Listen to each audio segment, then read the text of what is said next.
Right, a public inquiry started in Queensland this week to investigate alleged negligence at a Queensland government DNA testing lab.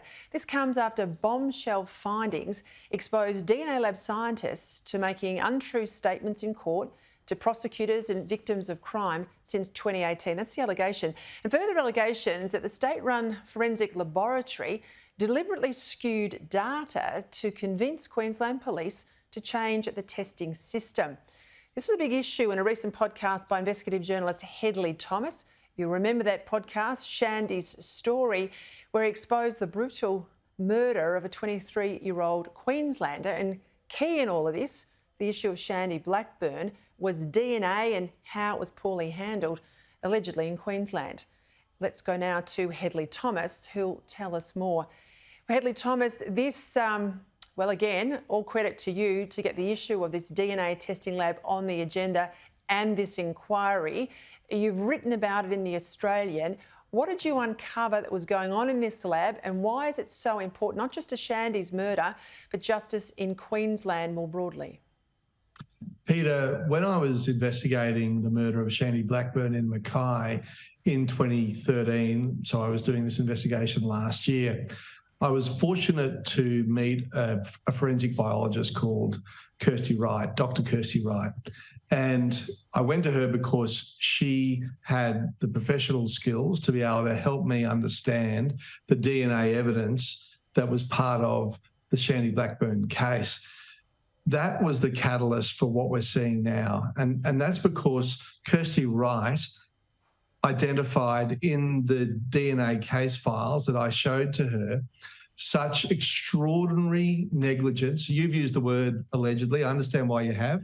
The inquiry now is dealing with such incredible evidence that the findings already made by the Commissioner, Walter Sofronoff QC, the former head of the Supreme Court of Appeal in Queensland, are just the beginning.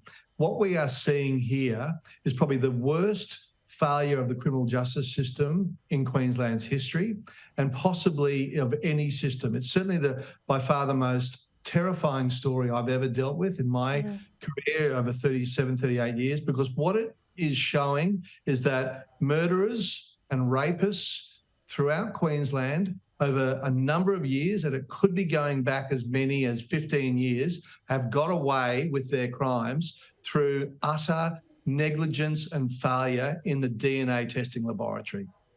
You know, we could all be forgiven for seeing changes in technology. We all watch the CSI programs and be forgiven for thinking that as things advanced, we're getting to the point with just, a scrap of hair from someone would be able to determine killers, given these labs and the work that they do. But looking at the evidence and the witness statements provided in this inquiry, there was a real sense that the management of this lab knew that they were performing subpar and almost deliberately went out of their way to present a new testing model to police, knew that police wouldn't necessarily understand all the scientific ins and outs, and got them to agree to something that's made it worse for victims of crime in Queensland, not better.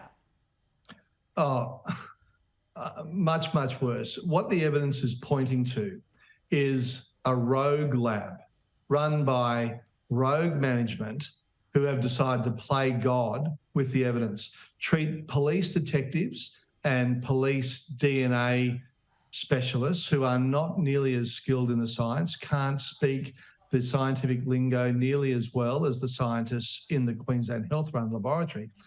These police have I think, been willfully misled over a number of years by the scientists in the lab, and would have continued to have been misled if it hadn't been for what Kirsty Wright found and talked about in the podcast series. And what we learned today is that the number of cases and the seriousness of them is just unbelievable. It's off the scale. We had a murder case today that was identified, not by name, but one that we hadn't heard about before, where the lab had said no DNA detected in relation to the female victim. As a result of what Kirsty was saying in The Australian and in our podcast, the police became concerned and said, we want you that is the laboratory, to retest these samples that you've said have yielded nothing, because we're becoming increasingly concerned about what we are reading and hearing about your conduct. They reworked it, and lo and behold, they came up with the accused DNA on this woman's calf. That case is now looking like it's being resolved. There are rapes. There are so many cases that we are yet to hear about. We could have hundreds of cases. Hedley, more strength to your arm. Please keep this up. I know you had a huge role to play in the conviction of Chris Dawson. We don't know yet whether he will formally appeal. Justice there, though, for Lynette Dawson. Let's hope we can find the same thing for Shandy Blackburn. Thank you, Hedley.